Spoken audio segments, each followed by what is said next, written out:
Bapak Ibu yang kami hormati, kita akan mendengarkan keynote speech yang akan disampaikan oleh Ketua Basnas Republik Indonesia, Profesor Dr. Kiai Haji Nur Ahmad MA. Profesor Dr. Kiai Haji Nur Ahmad MA saat ini menjabat sebagai Ketua Badan Amil Zakat Nasional Republik Indonesia. Beliau memiliki latar belakang akademik yang kuat, serta pengalaman kepemimpinan nasional di bidang pendidikan, pemerintahan, dan organisasi keumatan, antara lain sebagai Rektor Universitas Wahid Hasyim Semarang dan anggota DPR Republik Indonesia.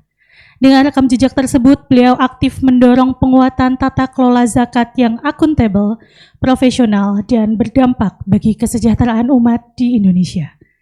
Dengan penuh hormat, kami persilahkan Profesor Dr. Kiai Haji Nur Ahmad MA untuk menyampaikan keynote speech.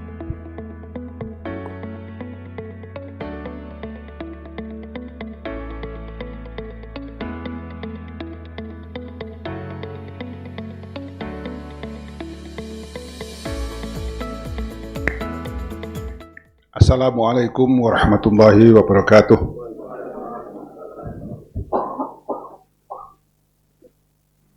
Bismillahirrahmanirrahim.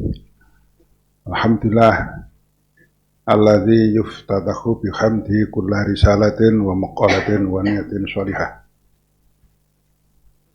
Allahumma zidna ilman nafi'a wa razuqna ilman ladunia wa razuqna fahman nabiyyi wa hifdzal mursalin wa ilhamal malaikatil muqarrabin wa razuqna ma'rifatan rabbaniyah wa razuqna tariqatan uluhiyah. Asyhadu an la ilaha illallah wahdahu la syarika lah wa asyhadu anna Muhammadan abduhu wa rasuluhu wa la nabiyya ba'dah. Allahumma shalli ala Muhammad wa ala alihi wa ashabihi wa man tabi'ahu ila yaumil qiyamah. La haula wa la quwwata illa billah, amma ba'da. Yang saya hormati Ketua UPZ UGM, dan terima kasih atas undangannya. Baru kali ini saya masuk ke UGM dalam rangka untuk membicarakan zakat. Berkali-kali masuk UGM, tapi belum pernah membicarakan tentang zakat. Mas Danang yang saya hormati, ini orang UGM.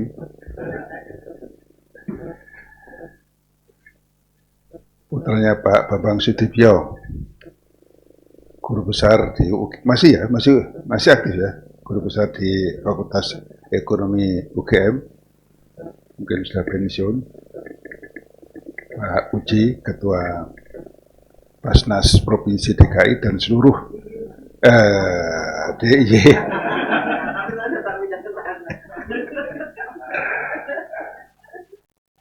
Dan seluruh jajarannya, teman-teman Basnas se-DIY, dan ini perwakilan, tadi saya mendapatkan laporan perwakilan dari UPZ kampus di DIY dan di Jawa Tengah.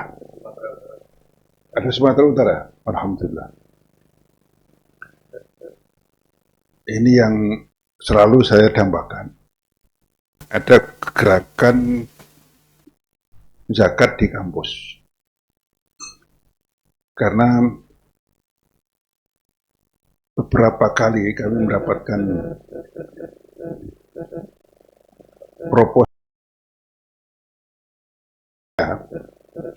itu didominasi oleh permintaan beasiswa dari kampus. Alasannya tentu karena kemiskinan, karena tidak bisa membayar kuliah, tidak ada uang untuk living cost, orang tuanya PHK dan lain sebagainya. Dalam pikiran saya ini kan mustahik semuanya. Ada dua mustahik. Mustahik yang pertama fakir miskin, yang kedua fisabilillah. Mas Danang ini tahu keuangan di Basnas Pusat Walaupun banyak, tetapi kan dibagi seluruh Indonesia. Perolehan kami memang untuk tahun ini 1,3 triliun. Tapi dipergunakan untuk berbagai bidang ke seluruh Indonesia. Tentu saja untuk beasiswa kita prioritaskan, tapi itu juga tidak terlalu banyak. Artinya tidak bisa mengcover keseluruhan dari permintaan-permintaan tersebut. Maka dari itu 3 tahun terakhir ini sebenarnya kami melakukan pergerakan Basnas to kampus. Basnas untuk kampus, kita masuk ke kampus. Kami mendorong adanya UPZ di kampus. Bahkan kami sampaikan UPZ kampus untuk kampus.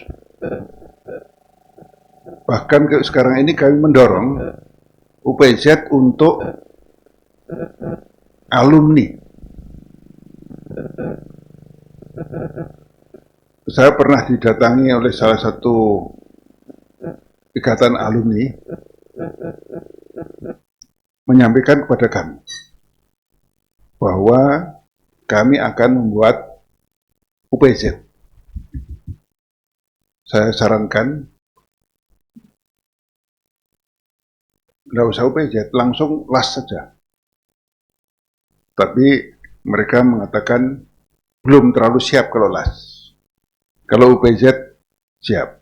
Karena kalau UPZ kan berarti nempel ke Basnas kan, nggak perlu dengan persyaratan perizinan dan lain sebagainya. Izinnya sudah izin Basnas, SK-nya SK Ketua Basnas sudah cukup. Tapi kalau LAS harus rekomendasi Basnas, kemudian izin dari Kemenak dengan persyaratan yang memang cukup banyak yang harus disiapkan. Saya bilang tidak apa-apa. Saya mengatakan, berapa jumlah alumni? 340.000 lebih. Wah, luar biasa. Kalau mau bikin UPZ atau mau bikin LAS, asal lingkungan alumni saja sudah cukup, internal alumni saja sudah cukup sebagai keluarga besar. Kalau per orang, katakanlah dari alumni yang 340.000 itu by name bedres, yang membayar zakat itu sepertiga saja, berarti kurang lebih 110.000. Itu kalau per bulan. Mereka membayar dari zakat yang dikeluarkan ke yang lain, kemudian ke alumni ini 100.000 saja, maka sudah sebulan itu sudah muncul angka 11 miliar. Bayangkan kalau 11 miliar itu, kekuatan alumni yang luar biasa. Bisa membantu sekian ribu mahasiswa yang tadi saya sebutkan banyak yang membutuhkan tersebut. Alhamdulillah ini sudah mulai jalan. Belum ada 1 bulan, mudah-mudahan ke depan lebih. Kita lihat bagaimana perkembangannya. Tapi sekarang ini saya mendorong setiap kampus ada LAS atau UPZ tapi yang mengcover seluruh alumni yang ada. Tentu kerjasama dengan pihak rektorat, kerjasama dengan wakil rektor bidang kemahasiswaan yang tahu persis tentang alumninya. Dan sekaligus juga mungkin tahu persis tentang tracing studinya. Sehingga dengan begitu kita tahu kekuatan. Ke UGM misalnya, berapa alumni dari awal sampai sekarang. Yang jadi aja sudah berapa. Nggak mungkin orang-orang yang jadi itu hanya akan membayar zakat per tahun, per bulan 100.000. Mesti lebih. Pak Bambang Sutibyo tidak mungkin kalau ditarik zakat hanya bayar 100.000 ke alumni, itu tidak mungkin. Ini contoh kecil saja. Betapa kekuatan alumni itu kalau dimaksimalkan, dioptimalkan, direvitalisasi lembaganya dengan kerjasama untuk zakat, luar biasa. Kami dorong, asal saya ke kampus mesti saya mendorong ini. Betapa kekuatan alumni itu yang belum pernah dilakukan oleh kampus-kampus yang ada. Dibandingkan dengan fundraising, itu lebih nyata ada UBZ atau LAS. Biasanya kan setiap tahun ada fundraising untuk alumni-alumni itu. Biasanya jor-joran, kalau sudah begitu jor-joran. Yang alumni ini jor-joran sekian, ini sekian, ini sekian. Belum tentu itu, walaupun kita menghargai, tetapi yang dikhawatirkan kan munculnya riak. Kalau zakat kan enggak. Di situ ada pelaksanaan keagamaan, ada ketaatan terhadap keagamaan, ada bantuan untuk orang lain yang nyata, dan sekaligus sudah pasti dananya itu dana yang berkah dan halal dalam bentuk zakat. Kalau setiap bulan alumni bisa melahirkan 10 miliar setiap bulan loh, asal ada yang ngurus betul, itu pasti bisa. Persoalannya selama ini tidak ada yang mengurus. Saya tanya kepada beberapa kampus, tidak ada yang mengurus. Siapa yang mengurus? Dan tetapkan saja berapa puluh orang untuk mengurus itu.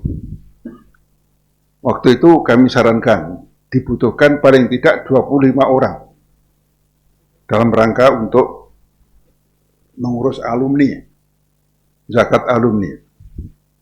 Pertama, yang kuat untuk digitalisasi, sehingga semua alumni terinformasi digitalisasi. Webnya harus punya sendiri, web alumni yang terkait dengan zakat tersebut. Kemudian harus ada yang ngurus betul crowdfunding setiap saat, tidak hanya di zakat, infak dan sedekah, tapi juga yang lain. Harus ada yang ngurus itu. Harus ada yang ngurus bagaimana menata keuangan. Mas Danang ini ahli keuangan, menata keuangan itu ternyata sulitnya bukan main. Karena itu menyangkut pertanggungjawabannya nanti kalau ada pemeriksaan. Harus ditata dengan baik. Bagaimana orang ada yang mengurus tentang bagaimana pendistribusian. Pendistribusian ini juga tidak gampang. Karena pendistribusian ini juga harus jelas, bermanfaat, dan transparan. Seperti yang dilakukan oleh Basnas itu, pendistribusian dipastikan peruntukannya. Dan juga harus ada yang mengurus pendistribusian minimal itu 5 orang, minimal itu aja masih kurang nanti. Kalau sudah ada uangnya itu kurang sekali. Di Basnas Pusat itu untuk pengumpulan ada 150 orang ya Mas ya. 150-an orang untuk pengumpulan saja. Dari tim pengumpulan itu 150 orang, tim pendistribusian juga kira-kira sekian. Karena untuk mendistribusikan itu tidak gampang, pertanggungjawaban itu. Karena kalau nanti pertanggungjawaban tidak jelas, Mas Danang yang kelabakan, ini ada penyaluran yang belum ada pertanggungjawabannya. Ini mesti akan jadi temuan KAP. Ini mesti akan dari temuan Irjen dan sebagainya. Ini yang terjadi. Jadi sulitnya bukan main kalau sudah mengurus pendistribusian. Ada yang mengurus IT sendiri, ada yang mengurus bagaimana memberikan literasi, ada yang mengurus bagaimana pelaporan yang baik setiap tahun. Jadi minimal ada 25 orang, Pak. Kalau mau itu dipastikan ada kelompok yang nanti dibayar sesuai dengan kemampuan sebagai amil. Dan hak amil kan 12,5%. Kalau tadi yang saya sebutkan bisa 10 miliar per bulan kan luar biasa. Berarti 1/4 miliar sendiri untuk hak amil. Biasanya tidak habis itu. Ini yang saya dorong. Dari seluruh Indonesia saya dorong ini karena ini kekuatan.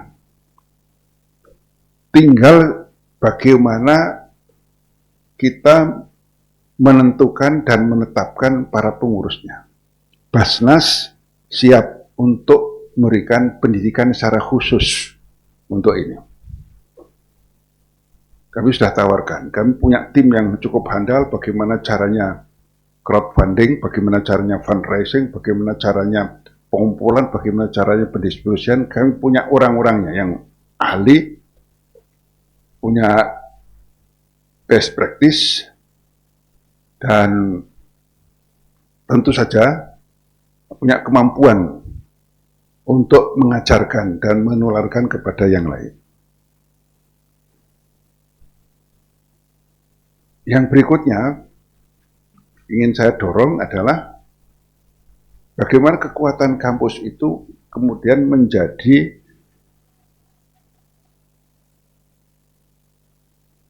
engineer sekaligus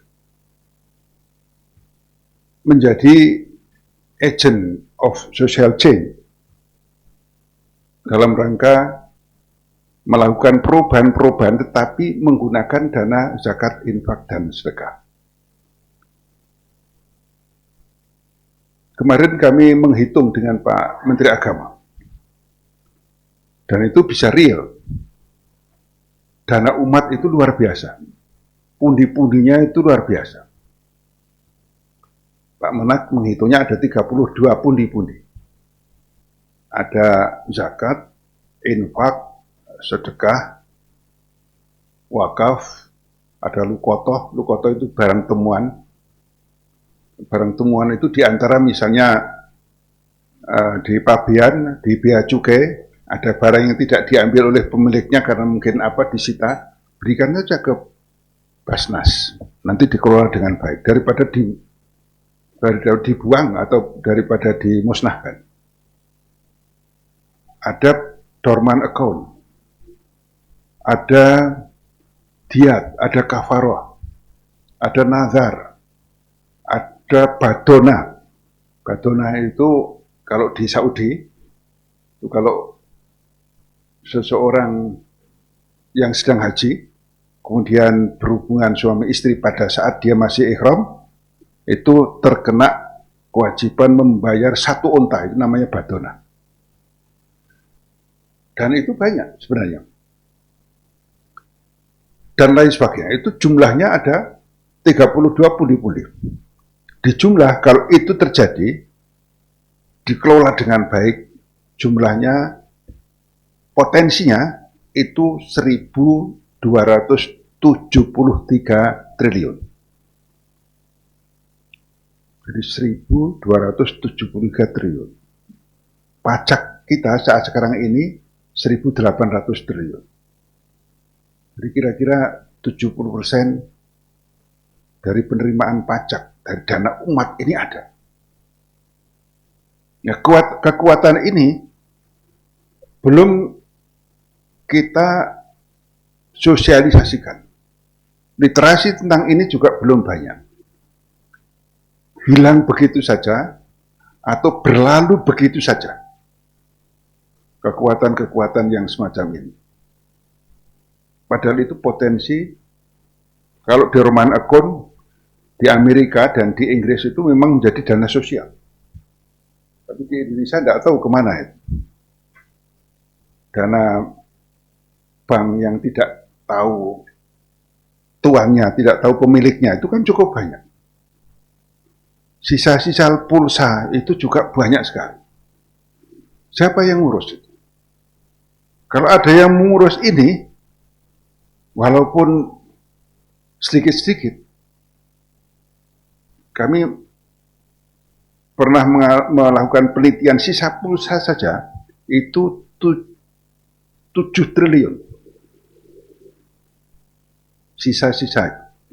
Dorman Akun itu 173 triliun. Seluruh Indonesia. Nah, ini contoh-contoh yang dimana kita sebenarnya punya kekuatan yang luar biasa untuk mengumpulkan dana umat. Bukan untuk pribadi-pribadi. Daripada menguap begitu saja, lebih baik diperuntukkan nanti. Kami sedang merintis dengan Pak Menak, nanti ke depan perlu ada PMA, Peraturan Menteri Agama. Iwat saja, iwat itu kalau perceraian, sekarang ini kan hanya membayar Rp10.000. Saya bilang kepada Pak Menteri, di antara yang banyak perceraian karena bayarnya hanya Rp10.000. Udah tingkat kaca 1 juta atau berapa. Dan itu nanti dikembalikan untuk bagaimana membina rumah tangga yang baik. Dikembalikan kepada penataan rumah tangga. Dana-dana umat semacam ini di Indonesia mudah untuk kita gerakkan. Karena sifatnya orang Indonesia itu memang dermawan. Contohnya, kalau kami melakukan crowdfunding Palestina, kami gerakkan Palestina, bla. Sampai sekarang ini sudah melebihi 400 miliar ya. Untuk Palestina itu 400 miliar lebih. Ini kami kendorkan sedikit karena kita banyak bencana di dalam negeri. Jadi kita gerakkan. Sekarang ini setiap hari kami menerima bantuan untuk Sumatera.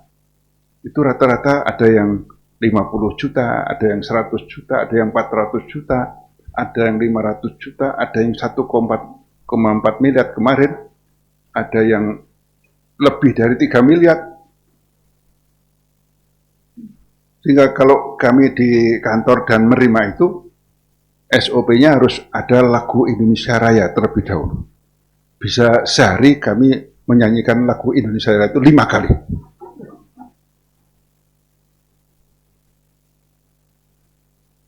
Kekuatan ini yang belum diurus, di-manage, masih banyak yang perlu kami lakukan. Kami melakukan hal yang rutin saja, sudah sibuknya bukan main. Seluruh Indonesia sudah sibuknya bukan main. Tapi ini kami sampaikan dalam rangka bagaimana kampus itu nanti berperan betul dalam konteks ikut melakukan literasi tentang zakat. Bapak Ibu yang kami hormati, literasi tentang zakat bagi kita menjadi mutlak. Karena kita tahu bahwa zakat itu diperintahkan oleh Allah Subhanahu wa Ta'ala sejalan dengan diturunkannya Nabi. Mulai zaman Nabi Adam, Nabi Ibrahim yang jelas dalam Al-Quran. Itu sudah diperintahkan untuk aqimus sholat wa atuz zakat. Jadi zakat itu tertua. Sama dengan sholat. Oke, terbatas waktunya. Oke. Baik. Dengan demikian maka Kalau kita melakukan pergerakan ini, berarti melakukan pergerakan keagamaan. Dasar yang berikutnya adalah bagaimana kita menyadarkan betul.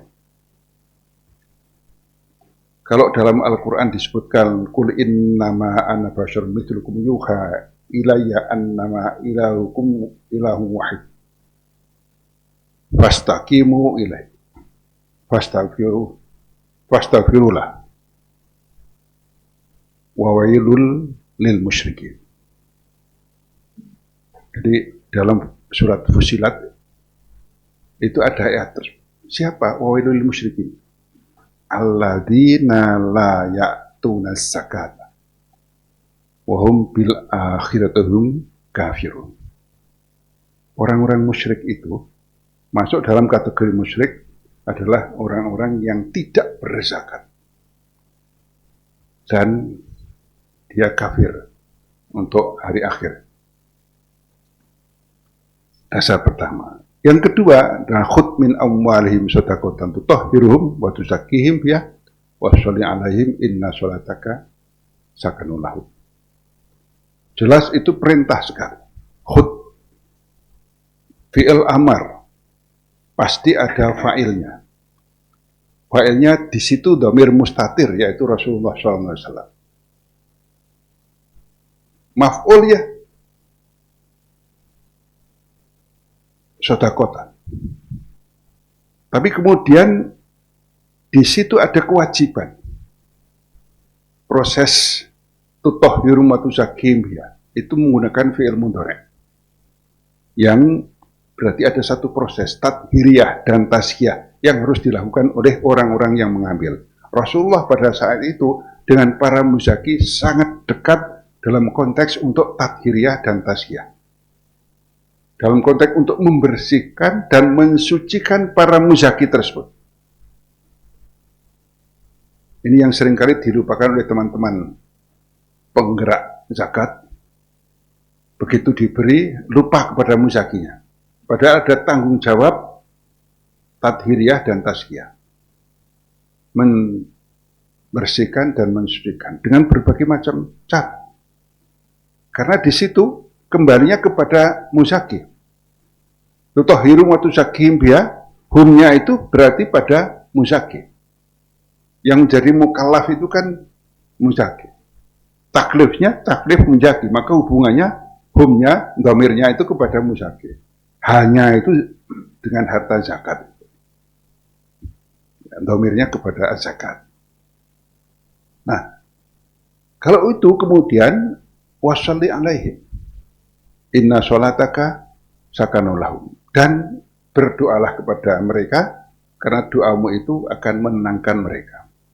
Wajib hukumnya ketua OPZ itu mendoakan kepada para muzaki.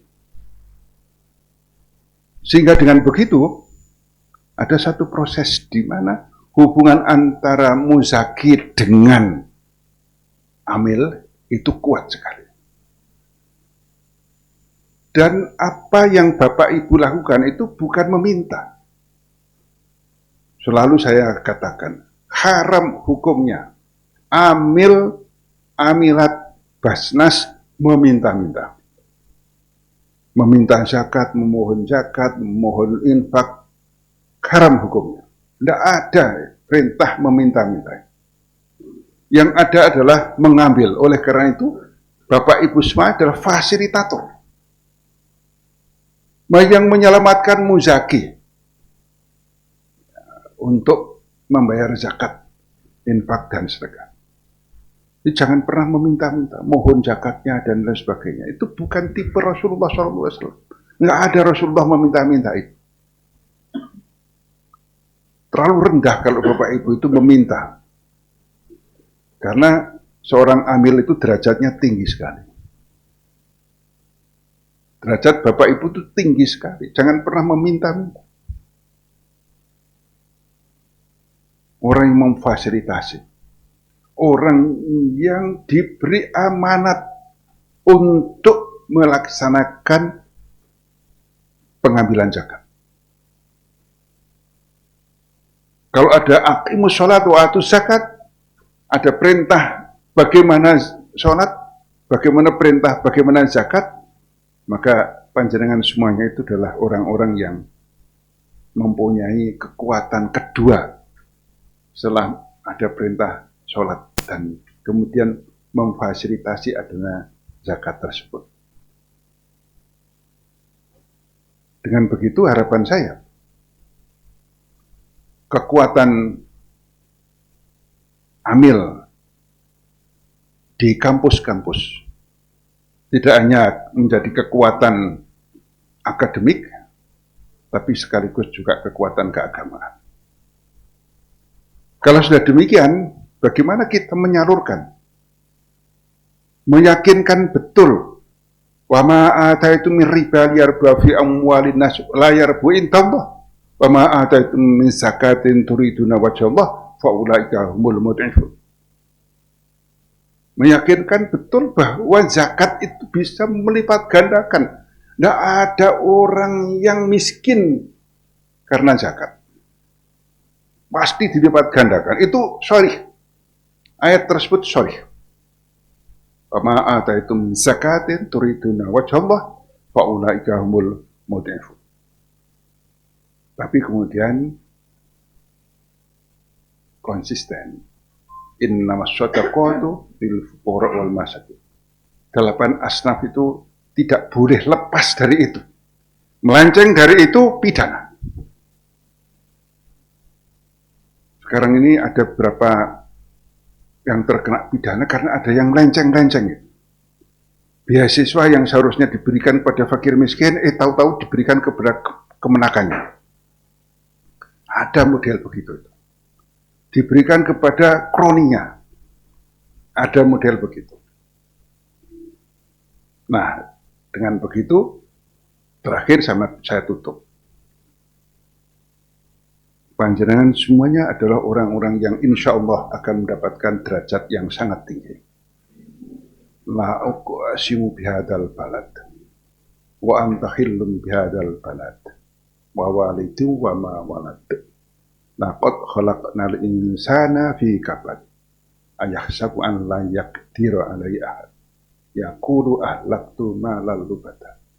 Zaman itu pun ada orang yang menghambur-hamburkan fundraising yang dia mengeluarkan uang tapi tidak jelas, itu juga ada.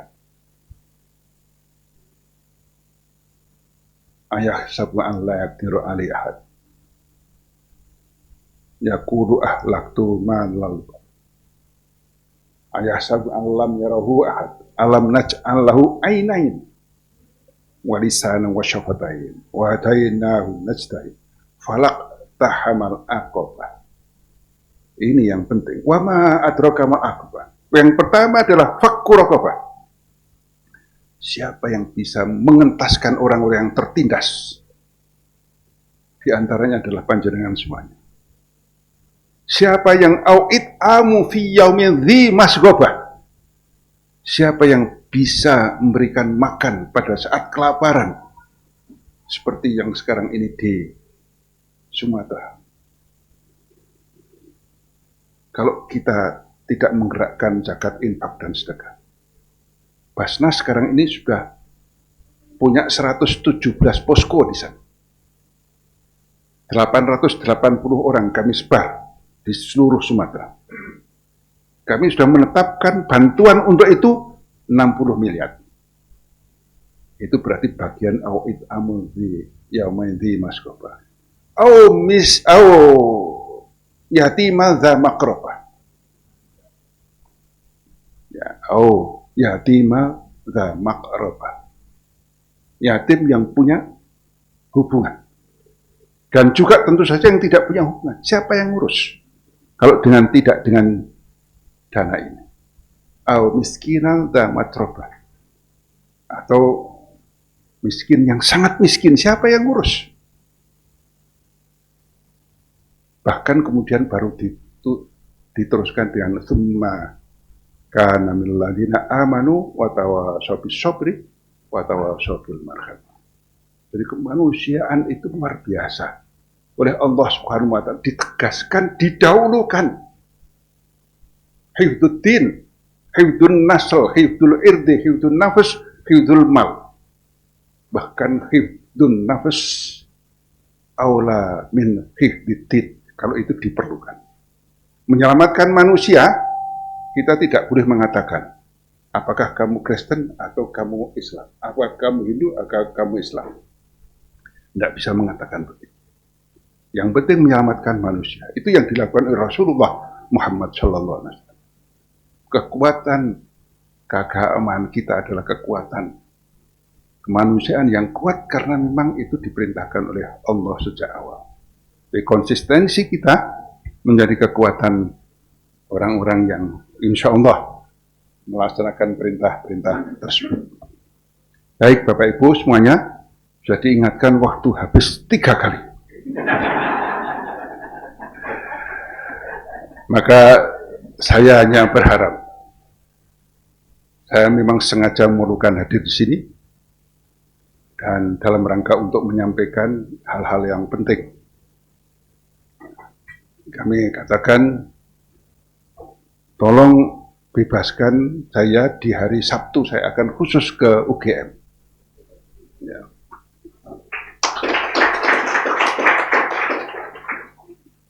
Karena ini kalau ada pergerakan zakat infak di kampus, Masya Allah, luar biasa. Terima kasih. Wassalamualaikum warahmatullahi wabarakatuh. Waalaikumsalam warahmatullahi wabarakatuh. Terima kasih kami ucapkan kepada Prof. Nur Ahmad. Kami mohon dengan hormat untuk Prof. Ahmad tetap berada di panggung karena acara akan dilanjutkan dengan penyerahan cenderamata. Kami mohon berkenan Profesor Dr. Andes Gugup Kismono untuk memberikan cenderamata kepada Profesor Dr. Kiai Haji Nur Ahmad MA sebagai bentuk apresiasi atas kehadiran dan materi yang telah disampaikan.